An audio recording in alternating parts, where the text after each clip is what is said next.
Alright, in this video, ituturo ko naman sa inyo paano mag-setup ng printer, pang-resibo or pang-invoice, saka yung cash drawer na din. Dami na natin. Take note na yung cash drawer natin, para mag-auto-open siya, kadalasan sa printer siya nakakonect. So, yung RJ11 port ninyo, nung cash drawer, i-connect nyo po sa thermal printer. Okay? So, hindi lang siya applicable sa portable na thermal printer kasi wala siyang RJ11 port. Okay? So, let's get started. So, first thing, as usual, since Windows-based tayo, kailangan lang po natin i-install yung printer driver. So, provided na po yan dun sa link na ibinigay ko. So, download nyo na lang, then open nyo, install. Sundan nyo lang po. Very easy to follow lang naman po yan. Okay? Tapos, punta lang tayo sa menu. Then, settings. Pag na-install nyo na, punta lang tayo sa print options. So, punta lang kayo dito. Hanapin nyo lang yung POS 58 or 80. Depende yan sa kung anong klaseng thermal printer yung gamit ninyo.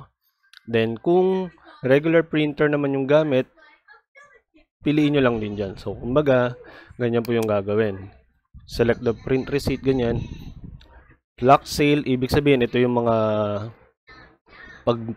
pag-restaurant, pang bill out po yan. Then, kitchen ticket, pagka may order slip, na automatic lalabas sa kitchen, and print service messages, etc.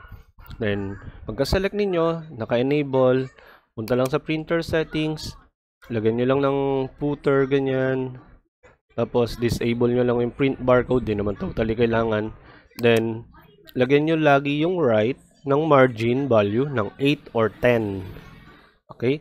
Then, sa paper size, don't forget, 58 mm or 80 mm, conforme sa kung anong thermal printer yung meron kayo. Okay? So, sa video na to, ang gamit ko kasi is 80 mm. Kaya ganyan. Then, pwede nyo i-print test page. Pagka lumabas sa thermal printer nyo, yung print test page, then it means okay na siya. Then, sa cash drawer naman, ito po yung value na ilagay ninyo.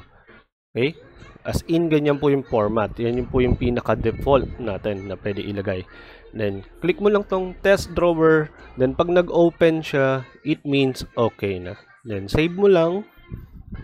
Tapos, pag nag-transact ka na, subukan mo na, ganyan. Then, it should print out na. So, ganun lang kadali i-set up yung thermal printer. Okay? That's all in this video and see you on the next tutorial.